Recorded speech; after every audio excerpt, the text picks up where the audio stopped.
I do love that background music. Hi, guys. How's everybody doing tonight? It is Monday. It is 8 o'clock. And if it is Monday at 8 o'clock, it is Mighty Monkeys Nerd World Weekly. I am your host. My name is Chris. Usually there's somebody in the studio with me. She's not here at the moment, but she's right there next to me on the screen next door. Yes, I got the pointing almost right. Actually, you're pointing correctly to me on my screen because you're that way. Yeah, see, well, you know. Then we're going like this, normally going which screen, things like that. What the hell are you doing over there? You're supposed to be sitting next to me. Oh my God. I was going, wasn't sure exactly which way I was going at 5 o'clock, am I home? But I'm just like, it is hell week, so to speak. Well, yeah. I mean, this is the crunch time. This is it. We're in the run up to the 9th Flower City Comic-Con, coming at you like a spider monkey this coming Friday, the 12th of September, from 3 to 8 p.m. at the Total Sports Experience in Gates. We will also be around Saturday, 10 to 7, and Sunday, 10 to 5. The weather is looking like it's going to be pretty damn snazzy this weekend, is what I'm hearing. But if it should be somehow brutally hot like it was last year, we're ready this year. We've got extra water stations, extra water available, and we have air movers and air conditioners that are going to be coming along for the ride like a spider monkey. Absolutely, Tiffany. Peter, good to see you, buddy. So this is it. You were like you say, this is Halloween. This is crunch time. All the last details are going into place. I am sleepless in Seattle, so here we are. What do you think there, kid? I think that we have a lot of stuff to do this week and try to figure out what stuff we can cross off our list. Like schedules are printed, badge stuff are printed because a tablecloths are in my car to be delivered to Anne.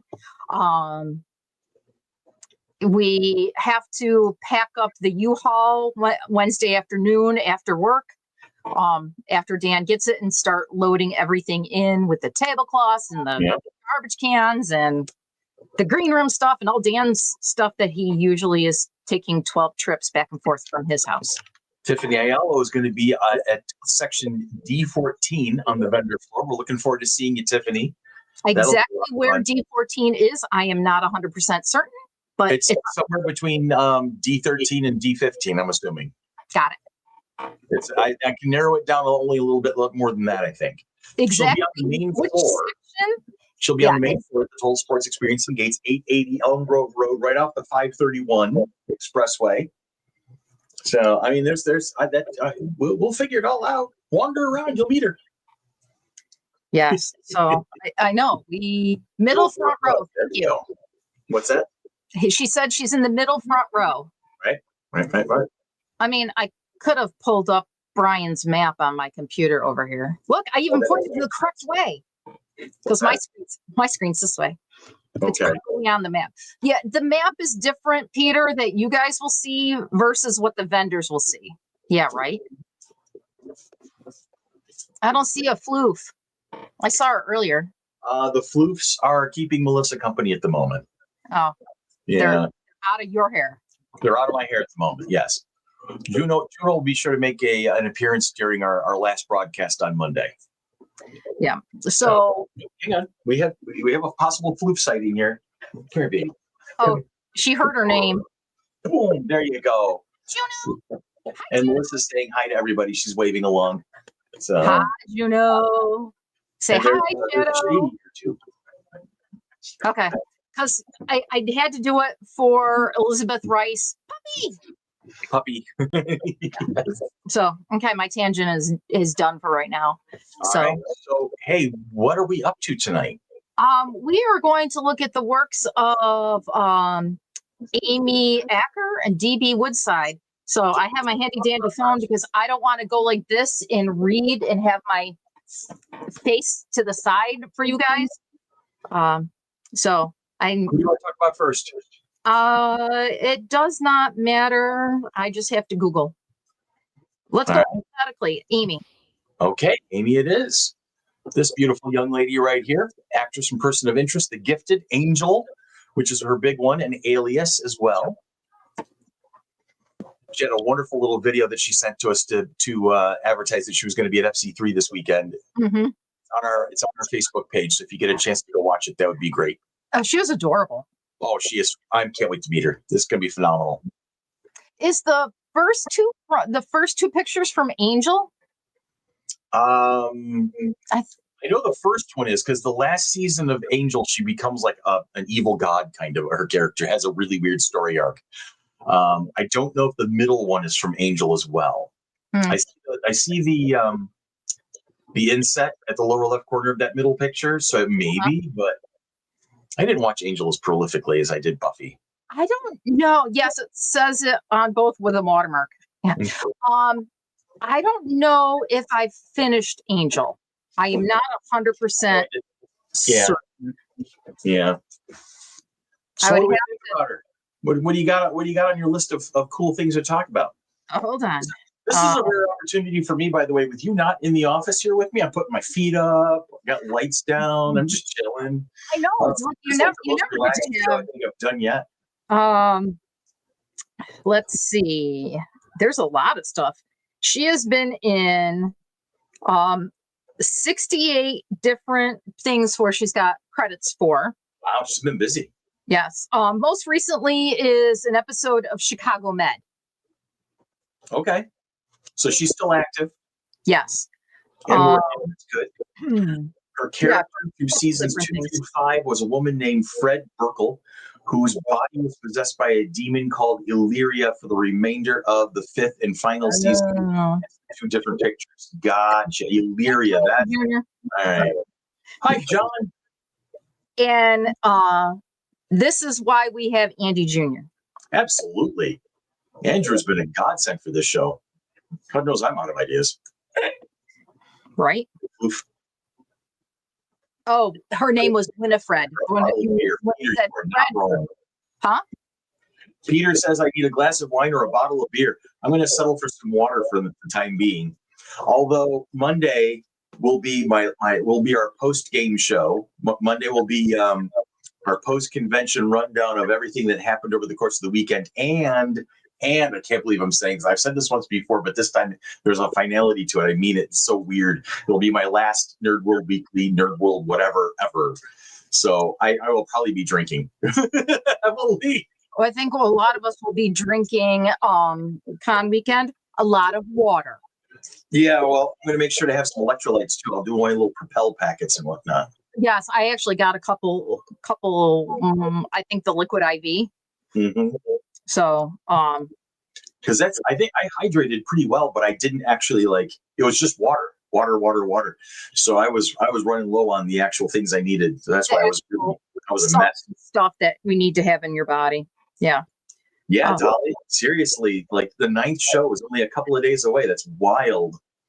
And at least the weather is in our favor this year. Absolutely. Legends Card Shop makes a good point there. Tiffany says, I'm interested in how the AI rules will affect the floor this year. So are we. Here's the thing. We took such a long time to come up with our AI stance because it's such a fluid situation. It's easy to point fingers and get angry, and rightfully so. Genuine artists are feeling threatened by AI, and rightfully so. I get it. But we need to be very careful so that we don't create a Salem witch trial. And anything that looks vaguely AI, everybody starts pointing at it and go burn the witch, when that person may have just worked really hard and is really, really good at digital art. So we have to be very, very careful about how we approach each. I'm going to use the word accusation for the lack of a better way of putting it. Allegation. Excellent. Thank you for that correction. And we understand it's new and you took your time on the rulings. Thank you, Tiffany, for understanding. I really do appreciate that. We want to do it right. That's the bottom line. We want to make sure that we're handling the AI art issue correctly and fairly for everybody. And I'll tell you right up front, we're probably going to make a mistake or two along the way, but we'll own it and we will correct it and we will learn and we will do better next year. Well, they will do better next year. And he goes, I Hopefully think it was hot last year. Dolly, we're seeing some preliminary weather reports for this coming weekend, and it's looking like a very normal, beautiful, elegantly mid-September weekend. As we've been saying from the beginning, though, we are prepared. If it gets hot, we do have extra water on site. We're going to have extra water stations. We do have air movers that we're bringing in, extra generators. We are preparing for what happened to us last year. So if it happens again, we're good to go.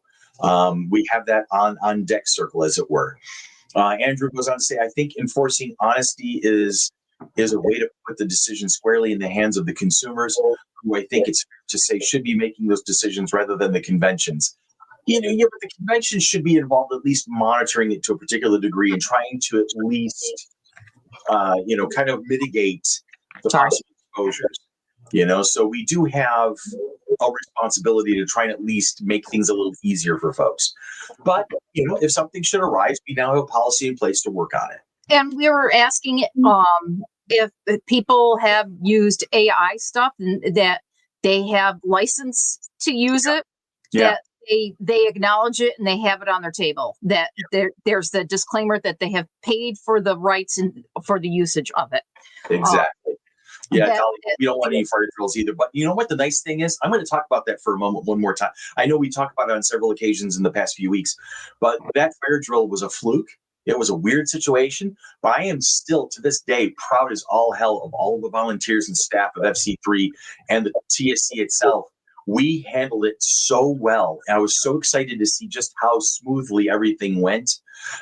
So, if something really weird happens, I know my people, we're going to take care of it. We're going to take care of you guys, the ticket holders and the vendors and exhibitors, to make sure that everybody's safe. That's a paramount thing, that we're all having a good time, but that we're also safe in the process.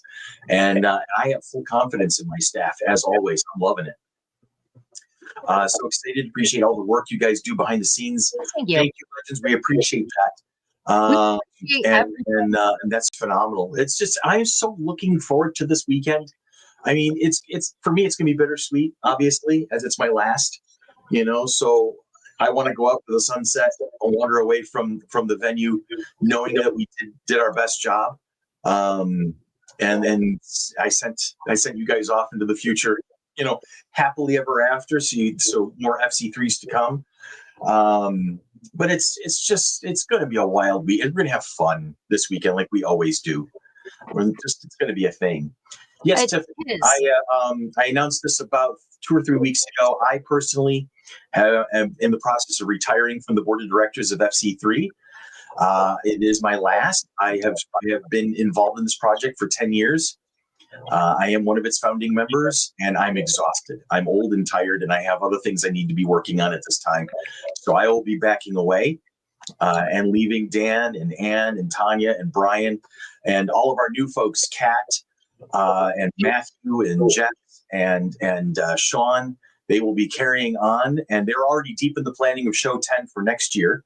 So FC3 will continue on, and they will be doing just fine without this curmudgeonly old bastard behind the screen right now, who has been doing nothing but getting more and more irritated with myself.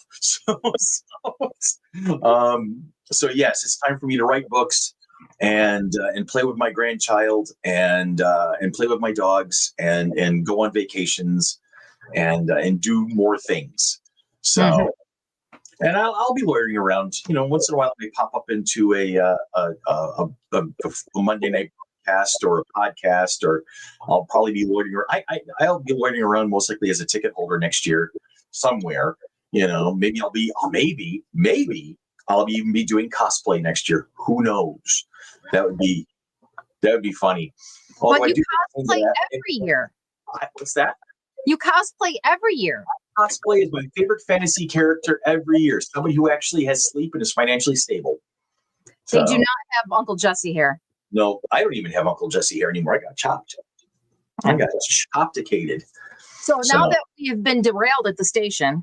Yeah, no, seriously. So we start our topic of the evening. Did you know that Amy studied dance for 13 years before she turned her attention to acting? I did not know that. Does it say where she studied dance from? No.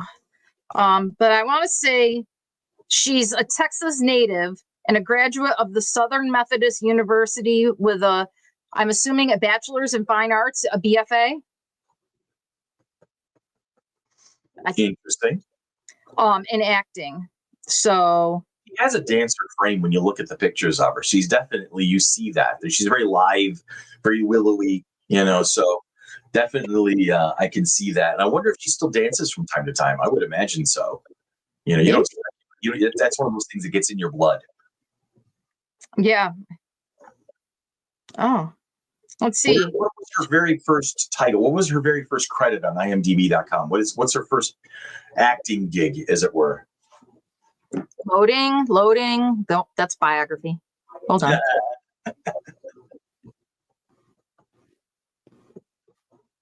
Let's actually get by Keebler.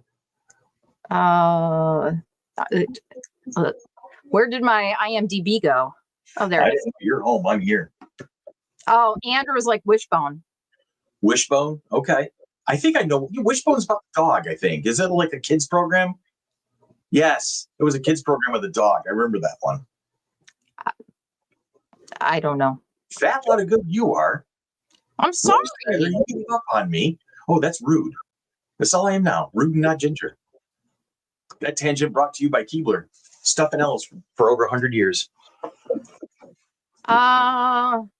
Yeah. And then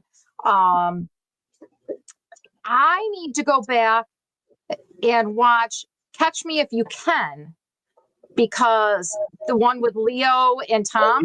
Leonardo DiCaprio and Tom Hanks? Because she's in it as someone called Miggy. I think it was like the cameo, or not so much cameo part, but kind of like a bit extra part. I wonder if it was like maybe when he was in like Georgia or whatever, or Florida, Miami, something like that, when it was a whole bunch of people at the party and things like that. And I don't know. It's a movie I watch every year with my consumer math class because about how check fraud happened. And just because you have checks doesn't necessarily mean that you keep writing them, because it doesn't necessarily mean you have money in it, in the account. So I talked to them about that. So we'll be watching it again this year. Okay. So I went so into the rabbit hole last week with some of the guests. So therefore I've learned, and I am correcting that error that I had and letting people come up and actually have their questions for her and let her tell about her background. Andrew, can you let us know when Amy Aker's question and answer panel is? I think it's Saturday, if I'm not mistaken, but please kind of get the audience at home a quick heads up on that one when you get a moment. It is on Saturday, I believe. Andrew, correct me if I'm wrong, but I think it's at 2:00. So Saturday afternoon. We'll get a confirmation on that one. Yep, 1 p.m. Okay. So if you want to meet Amy, you could do so the entire weekend. She'll be around Saturday and Sunday at her table signing autographs and taking pictures and whatnot. Tanya also has her set up for photo ops. Yes. No, you may not have lunch with Amy. That was a mistake on our calendar for broadcasting that. And I figured out that's not actually an event that's being offered. But then her question and answer will be in panel room 1, the main tent, and that will be at 1 p.m. out back behind the TSE. And so you get a chance to meet and chat with Amy Aker. Now let's go around and hang on. Let me just jump over to this devil. Oh, sorry, Angel. Angel, Lucifer, Buffy the Vampire Slayer, 911 Lone Star, and the Night Agent. This is a very badass gentleman. I cannot wait to meet him. Just tell us a little bit more about DB, Tanya. Huh? Tell us a little bit more about DB. Well, I am looking, and and now I'm understanding why we have DB and Amy in at the same time, because they have crossed over into a lot of the same shows, like 911 Lone Star, Suits, Buffy, Angel. Yes, I'm rewatching Night Agent. So I'm like looking at it. I'm like, oh wait, Amy was in that. Amy was in that. Amy was in that. Amy. So yes. So they've. So we got two friends basically. Yeah. Yeah. I am looking for colleagues at the very least. That's cool. He is best known for his television roles as the bass singer Melvin Franklin in The Temptations. Oh, nice. Well, I remember that. Yeah. That was, oh my God, that was him. That's true. That's awesome. Robin Wood in Buffy the Vampire Slayer. Mm-hmm. Malcolm Franks in Single Ladies. Mm-hmm. Jeff Malone in Suits. I haven't seen that one. Mm-hmm. Dr. Joseph Prestridge in Parenthood. The Angel and Menadil in Lucifer. Yeah. That's been his big, well-known part lately. Yeah, he's like, come on, Lucy, go home. Are you ready to go home? Yes. And DB was on 24 as Wayne Palmer. That was the very last thing that was on my list. Do you know what DB stands for? I do not. David Bryan. David Bryan Woodside. That's a strong name for a strong dude. I like that. That's cool. His education. Graduated from the State University of New York, Albany. Oh, nice. With a bachelor's, a BA. We're both survivors of the SUNY system. Rock on. Then get this. Tell me. Yale University. Oof. With an MFA, a Master of Fine Arts. So the Ivy League University in New Haven, Connecticut is with a master's in fine arts. Nice. Mm-hmm. That's awesome. This is a very cool guy. I'm looking forward to meeting him. When we first had his name cross our table, I was excited to get a chance to meet this guy. I was hoping that would come to fruition. Absolutely. Now I have to go look on, he was on JAG, a guest appearance on JAG, and it's final season. So now I have to go find that one just to watch that. I don't recall him. I haven't finished Buffy either. As the principal of the high school. I don't remember that on Buffy. I thought he was one of the other military guys. No, it says he starred in 14 episodes of the final season of Buffy the Vampire Slayer as Robin Wood, the principal of Sunnydale High School. I'm not to the final season yet. I do remember that now. It's been such a long time since I've watched Buffy. I need to rewatch Buffy eventually.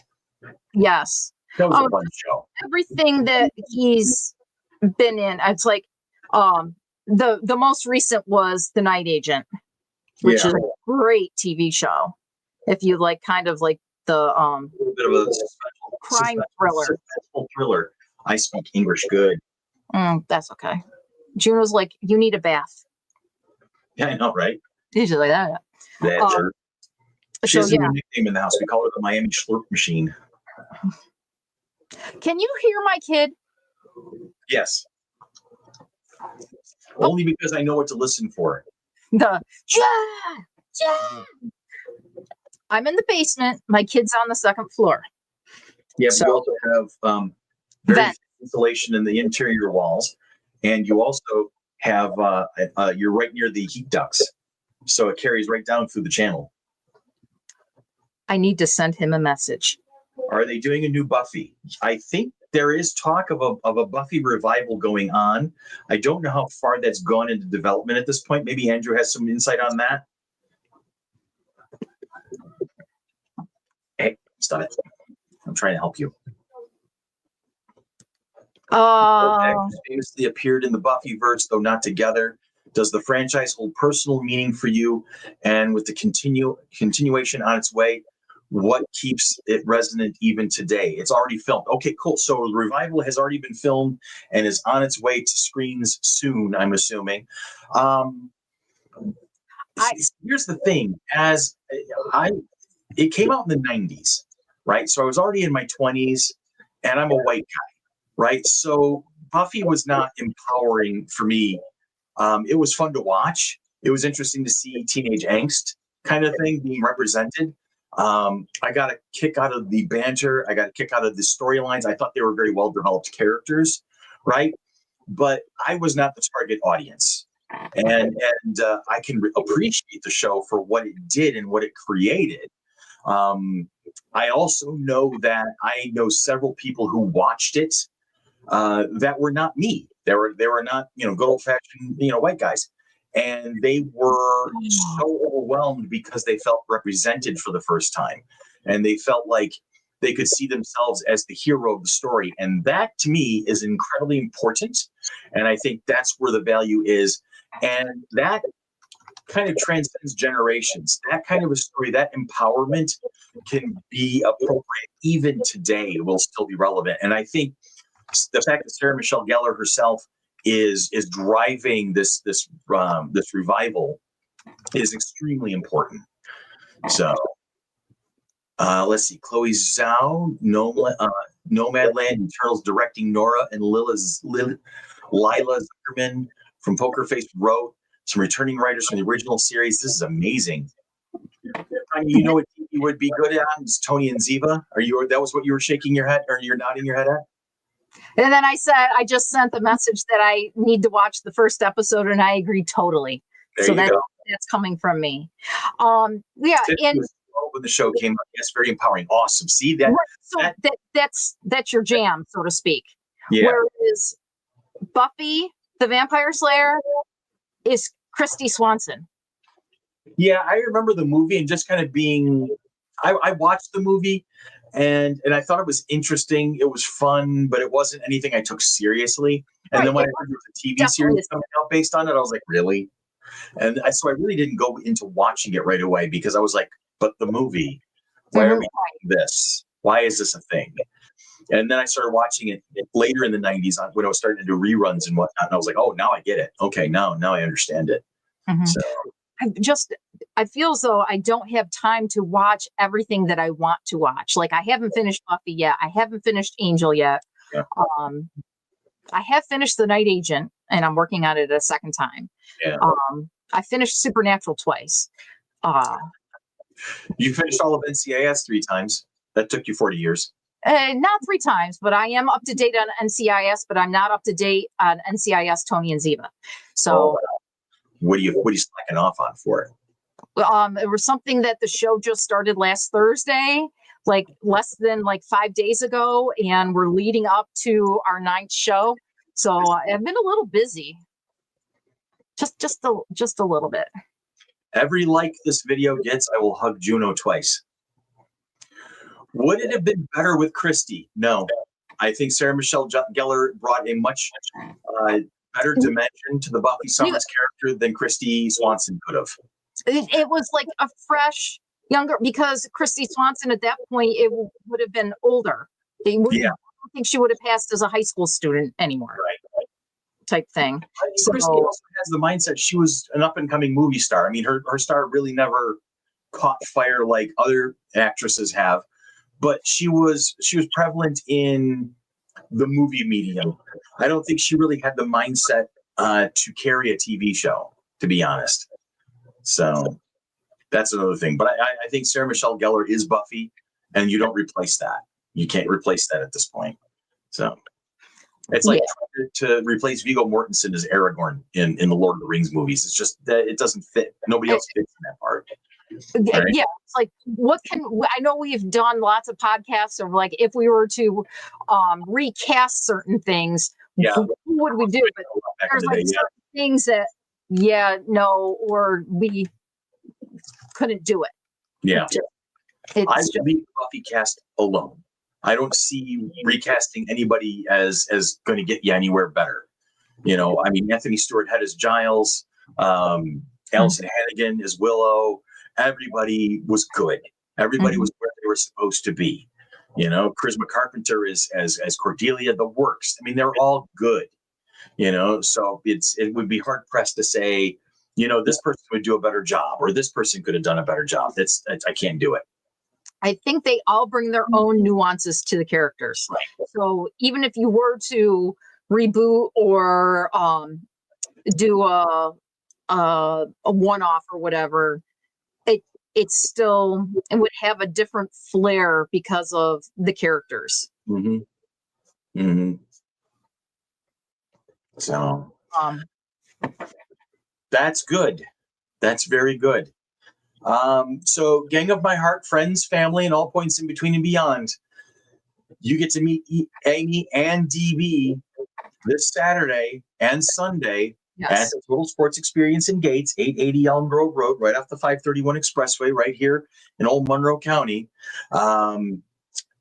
Let's see. Like Andrew says, both Aker and Woodside are best known for urban fantasy TV roles. Does this subgenre resonate with you?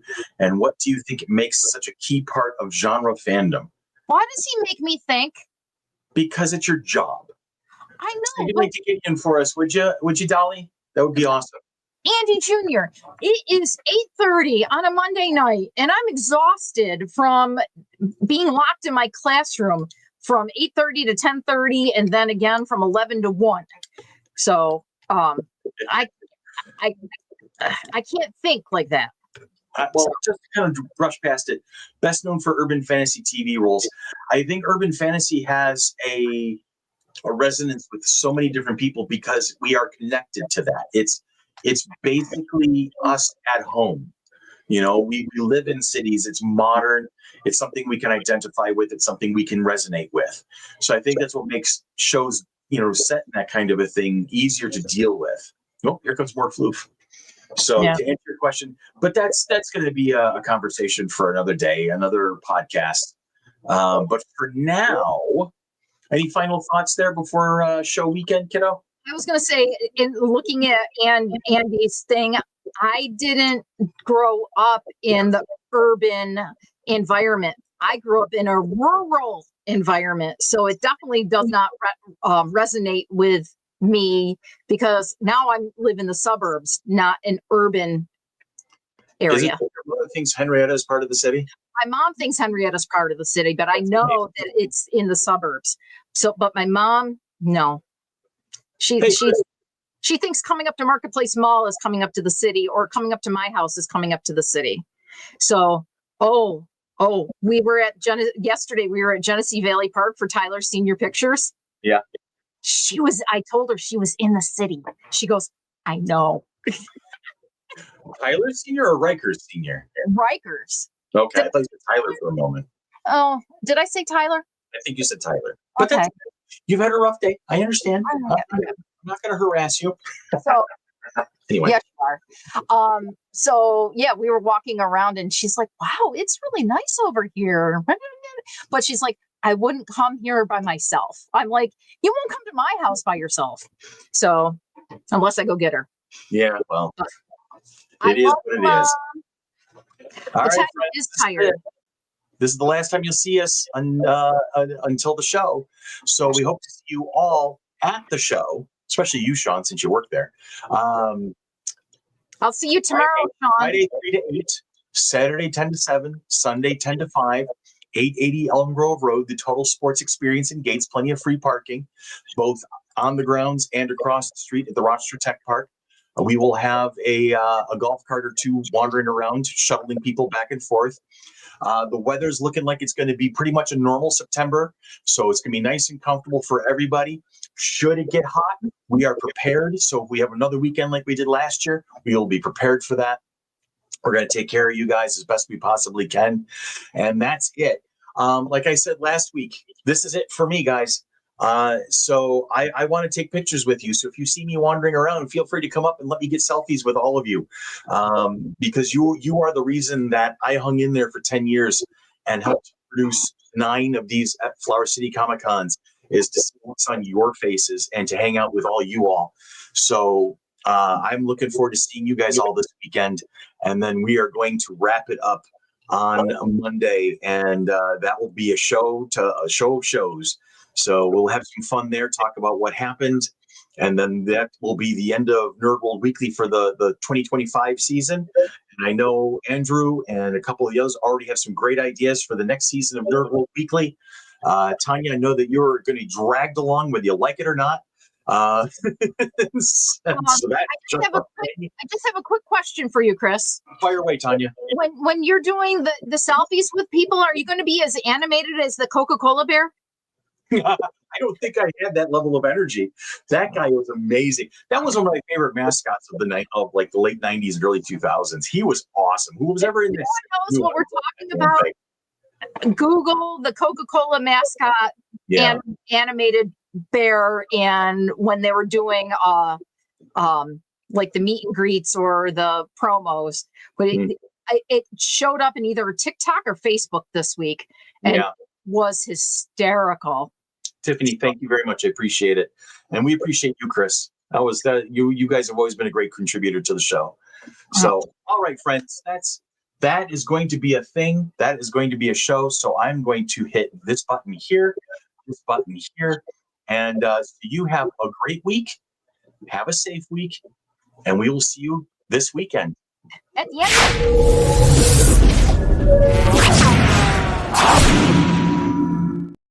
I gotta go now. Bye-bye. Bye-bye.